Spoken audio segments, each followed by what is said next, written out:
हम जो है वेदों में कैंसर पर चर्चा करने वाले थे आपके बीच में, लेकिन उसी समय हमारे जो कार्यक्रम के संचालक थे वैद्य अभय नारायण जी, उनका एक संदेश पहुंच गया कि मैसेज पहुंच गया कि हम आपके जीवन के मूल्यवान क्लिनिकल लर्निंग अनुभव को प्राप्त करना चाहते हैं। तो हमारे यहाँ तो लगातार चलता ही रहता है। और देखिए, मैं आपको बताऊं, अभी हमारे चारों शिष्य यहाँ बैठे, 3 बैठे हुए हैं, एक नहीं आ पाए। तो आप देखेंगे कि जिसको हेल्दी सीजन कहते हैं, आज की तारीख में भी हमारे पास 49% इंडोर है। आज की तारीख में भी 49% इंडोर है। और इस समय की भी ओपीडी हमारी 70-80 होती है। ऐसा नहीं है आप किसी को निराश हो नहीं, लेकिन आयुर्वेद करिए। लेकिन मैं एक चीज़ और बताना चाहता हूँ सैद्धांतिक रूप से कि देखिए, जैसे किसी को अच्छा चोर बनना हो ना, तो चोरों की संगति करेगा कि नहीं करेगा? करेगा नहीं करेगा? चोरों की तरह के आचरण करेगा। किसी को मर्डर करने वाला बनना होगा तो सूट किलर, क्या क्या सुपारी उपारी आजकल क्या क्या शब्द चल गए हैं, उस तरह का उन्हीं के साथ करेगा, उन्हीं की वीडियो देखेगा, उन्हीं के ऐसा देखेगा।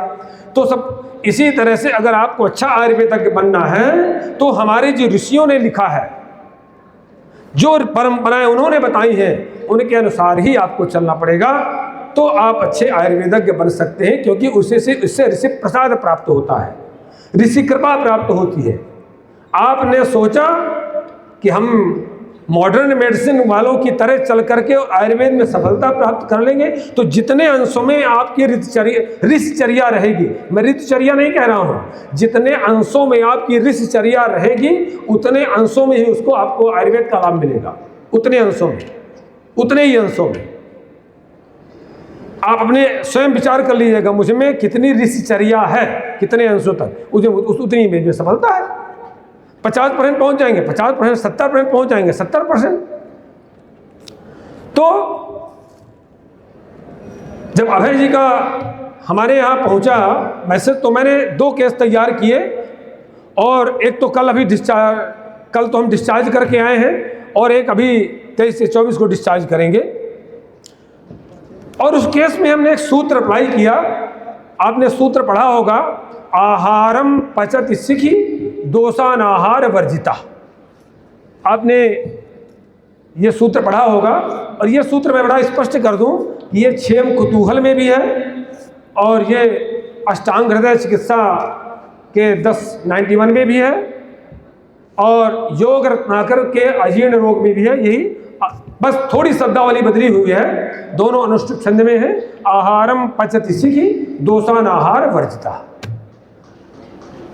देखिए, मैं एक और आपको बहुत अच्छी बात बताऊं, मैं अपना अनुभव बताऊं। इन शास्त्रों के ऐसे सूत्र हैं, आप किसी सूत्र को उठा लीजिए, सूत्र सिद्धांत की बात करता हूं, जहां उस सूत्र के अनुसार जैसे काम करना शुरू कर देंगे, बस सब कुछ आ जाएगा, उसी के अंदर सब घेरे में आ जाएगा।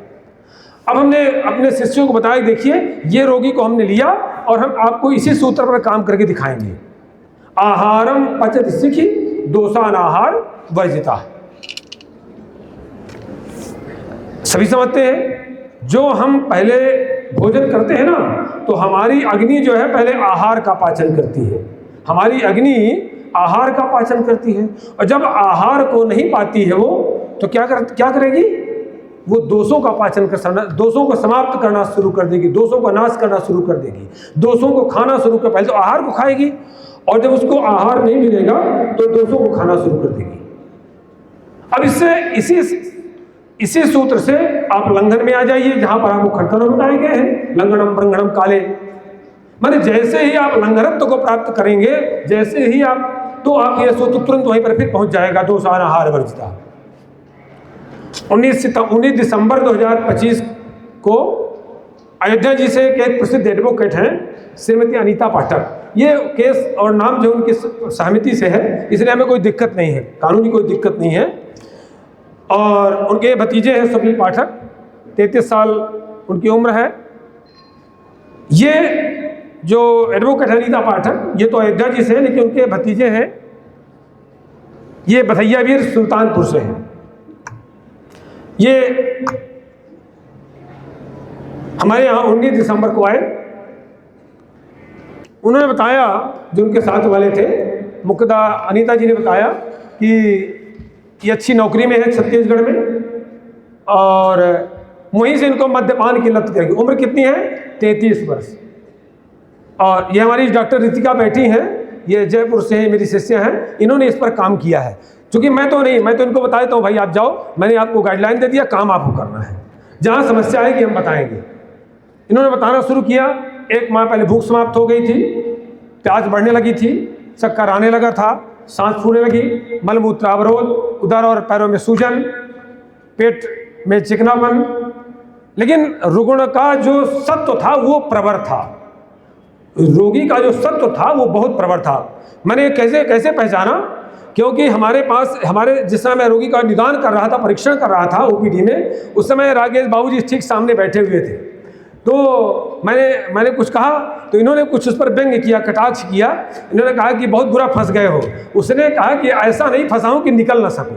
बस एक शब्द मैंने तुरंत पकड़ लिया। जहाँ उसने कहा कि मैं ऐसा नहीं फंसा हूँ कि निकल ना सकूँ, मैं समझ गया तुरंत। मैंने कहा रोगी का सब तो है बहुत प्रबल है, माने जो मन है, मनोबल है वो स्ट्रांग है, इसीलिए उसमें साहस है कि मैं ऐसा नहीं फंसा हूँ कि निकल नहीं सकूँगा। लेकिन बुद्धि, इंद्रिय व्याकुलता, मन का विचल अग्रे, उन्होंने वेदांता में लाया गया। ये लोगों ने बताया, उनके साथ वालों ने, कि 18/11/2025 यानी 1 महीना पहले उसको वेदांता ले गया लखनऊ। वहाँ वो सोनोग्राफी की रिपोर्ट है, सामने है। वो chronic liver disease, splenomegaly, thickened GB wall, gross ascites. कितना है? Gross ascites. देखिए आप, वो पूरी रिपोर्ट लगी, वो ग्रॉस एसियाइटिस हो रहा है। चलिए नेक्स्ट आप देखेंगे, वहाँ जो रक्त परीक्षण हुआ था तो SGPT, SGOT, CRP बढ़ा हुआ पाया गया, RA फैक्टर इतना। और सबसे बड़ी बात आप देखेंगे कि विटामिन डी कितना 6.6। अब आप देख सकते हैं एक 33 साल की उम्र के लड़के की विटामिन डी 6.6। अब विटामिन B12 की स्थिति यही थी, SGOT, SGPT ये था। और मेदांता लखनऊ में उसको लीवर प्रत्यारोपण की बात कही गई। उनकी बुआ ने हमको, जो अनीता जी थी, उन्होंने हमको फ़ोन किया, गुरुजी आपने मुझको ठीक किया था और ये मेरे भतीजे की स्थिति ये है, मैं क्या करूं? मैंने कहा तुरंत लेके आ जाइए, कोई लिवर ट्रांसप्लांट नहीं। नेक्स्ट 19 नवंबर को हमारे आने पर हमने IPT में उसको प्रवेश किया। 10 परीक्षण में ये स्थिति हमने निर्धारित किया, ये हमारे शिष्य ही करते हैं। आगे हमने उसका जो निदान किया, देखिए एक और बहुत ध्यान रखने की निदान है, आपको बहुत ध्यान रखना है। हमने उसका जो निदान किया वो पित्तोदर किया। ग्रॉस एसियाइटिस दे करके दूसरा सामान्य व्यक्ति क्या करेगा? वो एसियाइटिस लिख देगा, जलोदर कर डालेगा। बस यहीं पर गलती होती है, जहाँ पर निदान गड़बड़ हुआ तो आप चिकित्सा अच्छे से नहीं। अगर आपने पित्तोदर निदान कर लिया तो समझ जाएंगे, क्योंकि मद्यपान था ना उसका मूल कारण। हमने पित्तोदर निदान किया क्योंकि अम्ल, नमकीन, गरम, तीक्ष्ण, विदाही, अध्यसन और इन जो अजीर्णकारक द्रव्य हैं, इनसे पित्तोदर जन्म लेता है। कट्टवल्लवना तुष्णतिष्ठाग्निताप सेवनैहि विदाय अध्यसना जीर्णेश्चासु पित्तम समाचितम प्रापनिल कफौरुद्ध्वा मार्गमुन्मार्गमास्तं निहंतमाशय वन्यम जनतुद्रम कहा। चल चिकित्सा मैंने कड़ुआ, अम्ल, नमकीन, बहुत गर्म, विदाही, तीक्ष्ण आहार के सेवन से जो उदर रोग उत्पन्न होता है उसमें रोगी को विदग्धा जीर्ण होता है, ठीक है। और विदग्धा जीर्ण होकर इसके बाद ये भोजन करता रहता है, तो फिर जाकर के जो उदर रोग की उत्पत्ति होती है उसको हम कहते हैं पित्तोदर। अब एक समस्या बनेगी। अब पित्तोदर में अब ये आप सोचें कि जलोदर कैसे, पेट एसियाइटिस कहाँ से आ गया? तो नेक्स्ट, चूंकि आतुर ने मद्य सेवन किया और आप सभी जानते हैं कि सर्वेषां मध्यमम्लानां परितिष्ठति। आचार्य कहता है कि जो मद्य है सभी अम्लों में सर्वश्रेष्ठ है कि नहीं? अब मद्य महाअम्ल है तो निश्चित रूप से पित्त को महान रूप से ज़्यादा प्रकोपित करेगा और साथ साथ में कफ को ही प्रकोपित करेगा। तो जलन, ज्वर, प्यास, मूर्छा, मुंह में कड़वापन, पांडु कामला जैसी देहाकृति उसकी हो गई। अब यह प्रश्न बनता है कि हम पित्तोदर मान लें तो जलोदर को क्या माने? तो शास्त्र कहता है कटुकास्यत्वम हरित हरिद्रव्यम च नखनेन वदन्तं मूत्र वर्जसाम। तो होता ही है, साथ साथ उष्मायते शुद्धते क्लिदते मधुस्पर्शम क्षिप्रपाकम च भवति, क्षिप्रपाकम च भवति। शास्त्र कहता है वहां पर क्षिप्र पाकम च भवति। और क्षिप्र पाकम भवती का अर्थ जो है चक्रपाणी करते हैं, शीघ्र पाका जलोदरम याति, क्षिप्र पाकम जलोदराम याति, क्षिप्र पाकम जलोदराम याति। अर्थात पित्त विकार के लक्षण क्षिप्र पाक को ले आते हैं। ज्यादा दिन तक पित्त विकार रहेगा तो क्षिप्र पाक को ले आएगा, और जब क्षिप्र पाक का अर्थ होता है, क्षिप्र पाक जो है जलोदर को ले आता है। दूसरा तर्क हमारा, दूसरा पक्ष हमारा यह भी है कि पित्त विकार के लक्षण क्षिप्र पाक को ले आते हैं, जिसका परिणाम जलोदर होता है। ऐसा इसलिए भी होता है कि पित्त शस्त्र उष्णम तीक्ष्णम द्रवम अम्लम सरम कटुम, ये तो आप सभी जानते हैं। तो पित्त द्रव युक्त है, सरल तो गुण है इसलिए युक्त है, इसलिए जलोदर तो बनाएगा ही, पानी तो बनाएगा ही, फ्रूट तो बनाएगा ही। ऐसे रोगी में अगर आपने अल्ट्रासाउंड के आधार पर जलोदर भी निश्चय कर लिया, कर देना चिकित्सक की बहुत बड़ी भूल होगी, क्योंकि फिर जलोदर की चिकित्सा, दोनों की चिकित्सा डिफरेंट है। आप जलोदर की चिकित्सा करेंगे, आप विरेचन देना शुरू कर देंगे, पेट का पानी निकालना शुरू कर देंगे, कुछ और करना, दोनों की चिकित्सा डिफरेंट है, दोनों की संप्राप्ति अलग अलग है। और जब आप पित्तोदर कर देंगे तो क्या है, अब जलोदर उन्हें होता है जो स्नेह पीत संबंधाग्रे क्षीण साकृत सवा, साथ में अत्यमुपाना नष्ट अग्नो मारता कल्पलों संस्थे, ये स्थिति बन जाती है। तो जलोदर तो था ही नहीं, चूंकि वो बता रहा है, हमें पता है कि मद्यपान से और मद्य वाले जो है आजकल मैं देखा हूँ कि नमकीन प्याज जरूर खाएंगे और पता नहीं क्या क्या रख लेते हैं उनके साथ में, वो जितने सारे अवगुण हो गए वो सब रख लेते हैं। ठीक है, तो इस तरह से जो इस रोग में संप्राप्ति बनी तो हेतु सेवन हुआ, पित्त वृद्धि हुई और वात का कफ के साथ मेल हुआ, जब सांग मंदता हुई और फिर जाकर के मूत्र जल पूरी वृद्धि हुई, स्वेदवम को अम्बुआस्रोतोरोध हुआ। और इस अवस्था में भी आतुर द्वारा शास्त्रकृत भोजन करता गया, परिणामतः दोषाधिक। और यहाँ पर और ध्यान देने की बात है, प्राण अग्नि और अपान दृष्टि, जब आप वहाँ पर शुरू निदान में जाएंगे वहीं पर, तो उदर रोग के निदान को भी अगर आप पित्तोदर को लेकर चलेंगे तो आप संपूर्ण निदान रोग को भी पढ़ेंगे, निदान की संप्राप्ति को ध्यान रखेंगे। तो वहां पर वो कहते हैं प्राण अग्नि और अपान दृष्टि को कहते हैं। अब उदर रोग और उदर रोग का परिणाम जाकर के आगे जाताम बुग्रासियाइटिस, पित्त वृद्धि और वात कफ के साथ मेल कारणीय वृद्धि, अब फैटी लीवर, पैराचाइमल, प्लीहा वृद्धि, पित्ताशय विकृति, और ये अल्ट्रासाउंड सोनोग्राफी मिल ही रही थी। अब चलते हैं इसकी संप्राप्ति विघटन की ओर। अब हम चलते हैं तो संप्राप्ति तो चरक के सूत्र को हमें ध्यान देना है कि दोष संचय प्राणाग्निपानान संदूष्य मार्गान रुद्धा धरोत्तरान, अर्थात उदर रोग में दोष संचय से दूषित होते हैं प्राण, अपान और जाठराग्नि, प्राण, अपान और जाठराग्नि, तभी ऊपर नीचे मार्गावरोध होता है। अब आपको जो चिकित्सा करनी है तो आपको प्राण पर ध्यान देना है। अब देखिए उसके प्राण शक्ति क्षीण हो रही है, उसका वाइटल फोर्स क्षीण हो रहा है, जीवनीय शक्ति जवाब दे रही है, आप पेट से पानी निकालते चले जा रहे हो, डायटोर देकर कुछ और करते चले जा रहे हो, तो क्लिष्ट हो ही जाएगा ना केस। आयुर्वेद से जब चिकित्सा करेंगे, एक आयुर्वेद का जो विद्वान चिकित्सक है वो प्राण को जरूर ध्यान में रखेगा, क्योंकि प्राण, अपान और अग्नि तीनों दूषित हो रही हैं। और यही कारण है कि बाद में प्लूरल इन्फ्यूजन आ जाता है, क्योंकि प्राण दृष्टि कारण आतुर में सिर, मस्तिष्क, मूर्ध, उरस्थल, फुफ्फुस, श्वास, हृदय, अन्ननलिका, कंठ, जिह्वा, मुख और नासिका, वाणी का कार्य विकृत। आप जब बोलेगा रोगी ना तो जीभ लड़खाने लगती है, प्लूरल इन्फ्यूजन माने हृदय तरल बढ़ने लगता है। एक हमेशा चीज ध्यान रखना है कि चूंकि प्राण द्रव्य जो है ना वो ऑक्सीजन का वाहक होती है, ये शरीर को जीवन देता है।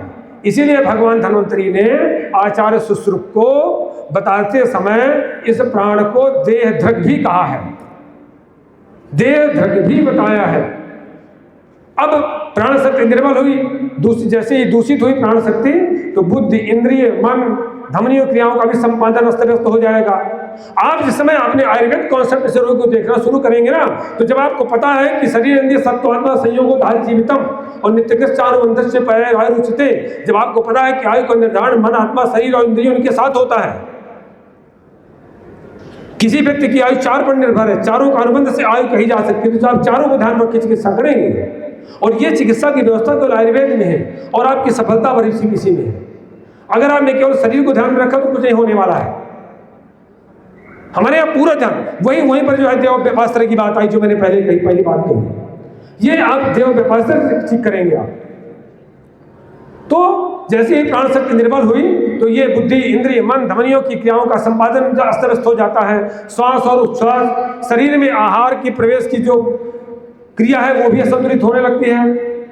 संग्रहकार स्पष्ट लिखते हैं, तत्त प्राणो मूर्धन्यवस्थितः कंठोर चरस्वरो बुद्धेन्द्रिय हृदय मनो धमनी धारण जीवन चौथुद्गार श्वासोच्छ्वास अन्न प्रवेश आदि क्रिया।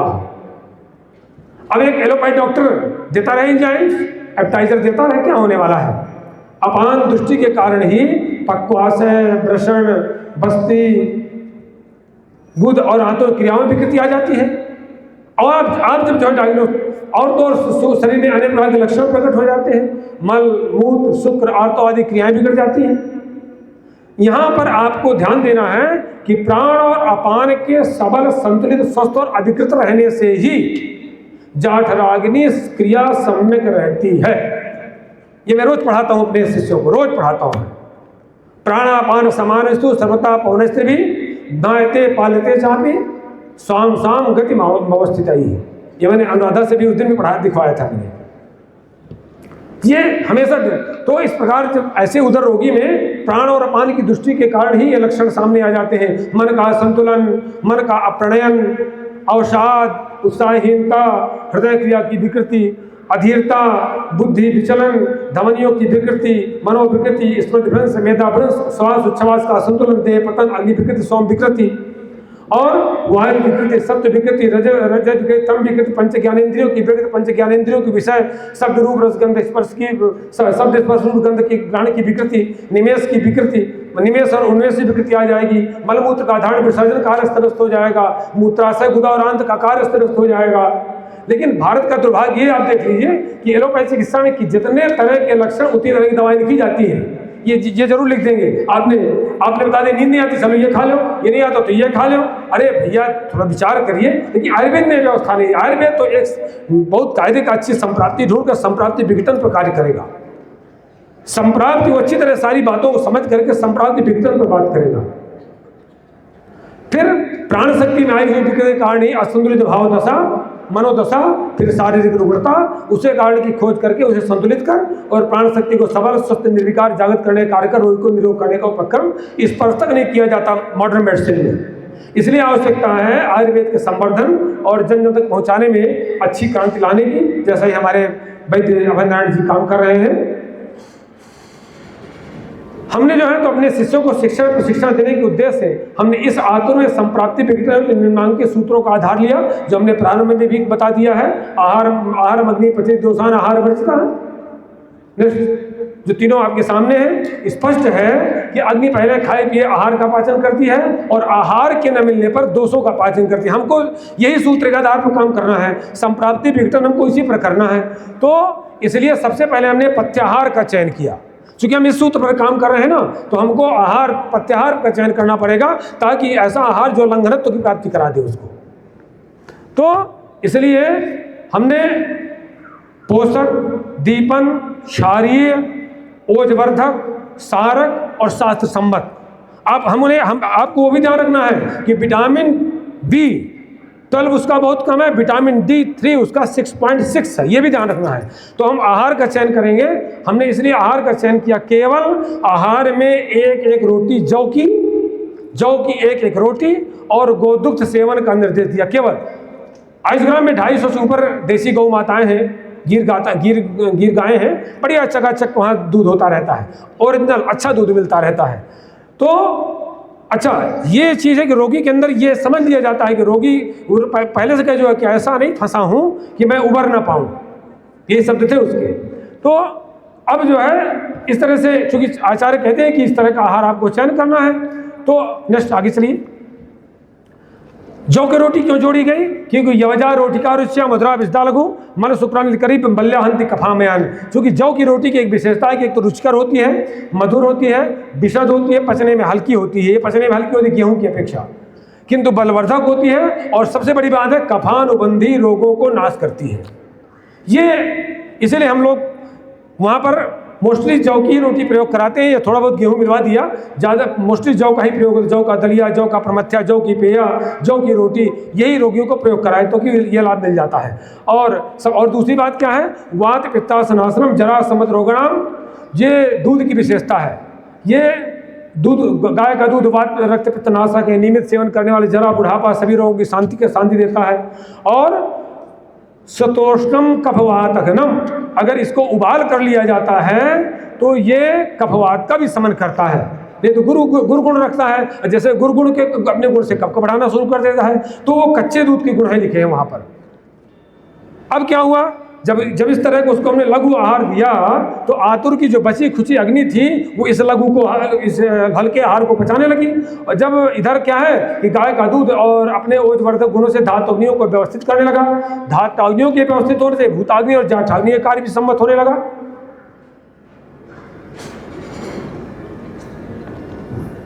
अब आचार्य का निर्देश है वहाँ पर, हमारे अनुराधा, ये डॉक्टर रितिका और अनुराधा, ये बात इसलिए मैंने वहाँ डिस्क्लोज नहीं किया था कि कार्यक्रम की गुरुजी ने कटुरोहिण्यादि क्यों लिख दिया वहाँ पर अपने विरेचन क्यों नहीं लिखा था, इसलिए मैं बार बार कटुरोहिण्यादि लिख देता था, हर बार लिख देता। फर्स्ट दवा ये लिखी थी, क्यों लिखी थी पहली दवा। तो अब वहाँ पर चूँकि शास्त्र आचार्य कहता है कि पित्तोदरे तो बलनम पूर्व में वो विरेचन, कहता पहले विरेचन करिए आप। तो हमने रोगी के बल को देखते हुए पटोल कटुरोहिण्यादि कषाय विरेचन दिन में दो बार दिया जाता रहा। इससे धीरे धीरे पित्त मल और उदक मल मार्ग से निकलता गया, स्रोतोरोध हटता गया, और परिणाम यह है कि अग्निबल बढ़ने लगा, निर्दुष्ट प्राण अपान मिलने लगा और निरंतर ये सबल होने लगा। आगे आचार्य चरक निर्देश करते हैं कि संजात बल कायाग्नि पुनः स्निग्धम विरेचयेत। तो पित्तोदरी में शारीरिक और जाठराग्नि बल को बढ़ाते हुए विरेचन की बात कर रहे हैं वहाँ पर। माने ये हमें जरूर ध्यान रखें, उसकी जाठराग्नि बढ़ती रहे, शरीर की माने कायाग्नि बढ़ती रहे। तो इसके लिए हमने एक व्यवस्था दी कि भास्करामृताभ्रक, ये भैषज रत्नावली का योग है, अनुराधा और रितिका यही तैयार करते हैं, हम इनसे औषधि निर्माण भी कराते हैं। इसमें शास्त्रकोटि अभ्रक और भैषज रत्नावली का योग है। इसमें इतनी भावना है कि इसमें वासा, गिलो, केसराज, पित्त पापड़ा, निम्बछाल, पूर्णवा, बृहति, मुस्तक, बलास्वावर। और इसके जब फलश्रुति की ओर हम जाते हैं तो हृदग्रहम कामलाम रक्तपित्तम यक्षाणमेव च दासोत्तम भ्रमिम तंद्राम विस्फुटम कुष्मेव च श्वासम मूर्छाम से मंदाग्निम जतिहोद्रम तथा।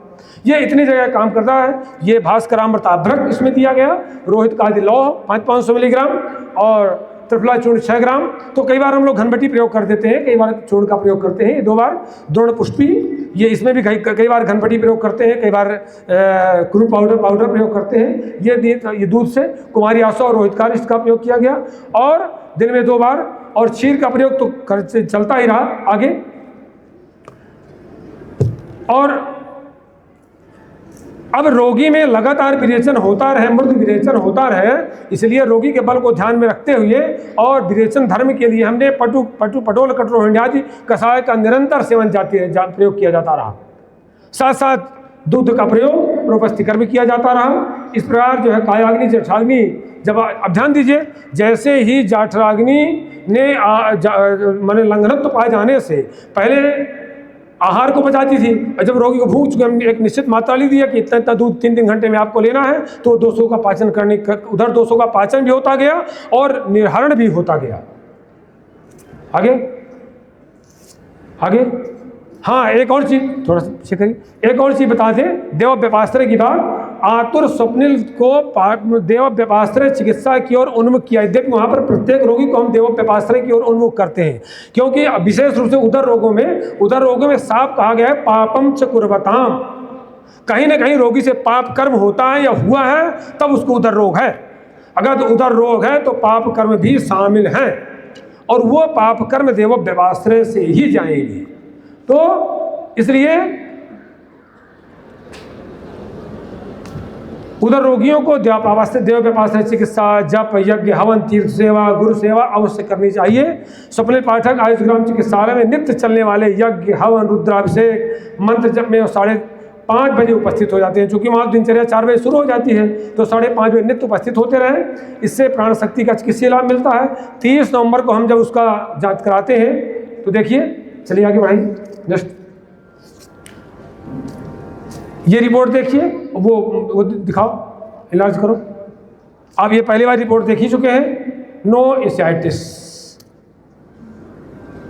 No ascites, no fatty, no chronic liver disease, no splenomegaly, no thickness GB wall, no gross ascites, मैंने नो एसियाइटिस। ये रिपोर्ट आपके सामने है। और आपको चिकित्सा कहाँ से की गई? पित्तोदर को लेकर के। नेक्स्ट आप देखें, जलोदर ऐसे गायब हुआ जैसे खरगोश के सिर से सिंह। आहारम पचति सिखि दोषान आहार परिमिता। इसी क्रम में हम आचार्य चरक के इस सूत्र को भी ध्यान में रखेंगे कि दोषाणाम बहुसंसर्गात् संसंकीर्णते उपक्रमा खटत्वम तुनात् वर्तन्ते तत्वम वात आदि था। ये आचार्य चरक का उद्घोष है। आप सूत्रों को बड़े ध्यान से पढ़ा करें। आचार्य कहते हैं कि जिस तरह से वात पित्त कफ माने रोगों की उत्पत्ति वात पित्त कफ के अलावा कुछ नहीं है। जैसे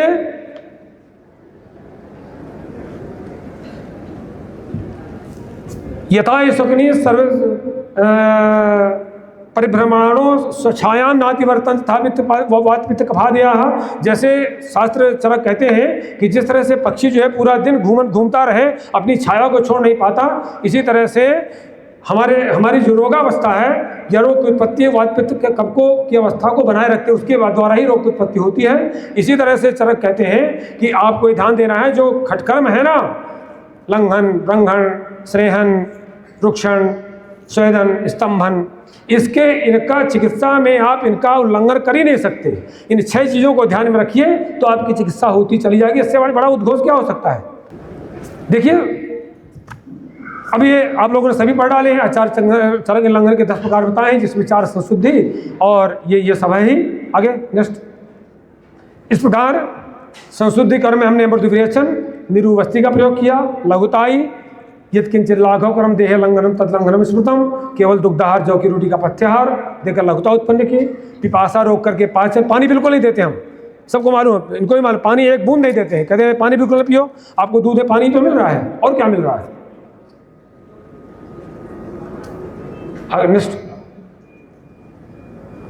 दुग्ध पान से, दुग्ध सेवन से एक और बहुत बड़ा लाभ मिला, क्योंकि मद्यपान के कारण जो ओज विकृति हुई है ना, क्योंकि मद्य का पहला काम है आपके ओज को नष्ट करना। मध्यम हृदय मा विश्व सुगुणै रोजसो गुणान 10 संक्षोभ्य चेतो नयाति विक्रियाम। मध्य का सबसे पहले प्रवेश होता है हृदय में, सबसे पहले हार्ट को अटैक करता है, और अपने लघु, उष्ण, तीक्ष्ण, सूक्ष्म, अम्ल, व्यवाही, आशुक, रुक्ष, विकासी, विशद गुणों के द्वारा ओज के जो है गुरु, शीत, मृदु, सुलक्षण और बहल, मधुर, स्थिर, प्रसन्न, पिछले और स्थिर गुणों को नष्ट कर देता है, जिससे व्याधिक क्षमता शक्ति क्षीण हो जाती है। उसका परिणाम बहुत बाद में आता है। लेकिन गाय के दूध की एक ऐसी विशेषता है कि गोदुग्धम तदेवं गुणमेव ओजा सामान्यात् आयुर्वर्धयेत् प्रवरम जीवनीयानाम और क्षीर मुक्तम रसायनम। गाय के दूध में एक वो भी देसी गाय, वेद लक्षणा गाय के गुण में विशेषता है कि आपने मद्यपान के दोष को पूरी तरह समाप्त कर देती है। गोदुग्ध ओज की वृद्धि करता है, परिणामतः व्याधि क्षमत्व शक्ति बढ़ने लगती है। दोषानुबंध रक्षार्थम बल स्थैर्यमेव च के अनुसार पुनः दोषों के अनुबंध से रक्षा होती है गाय के दूध से शरीर के मरे बल की स्थिर उपलब्धि होती है।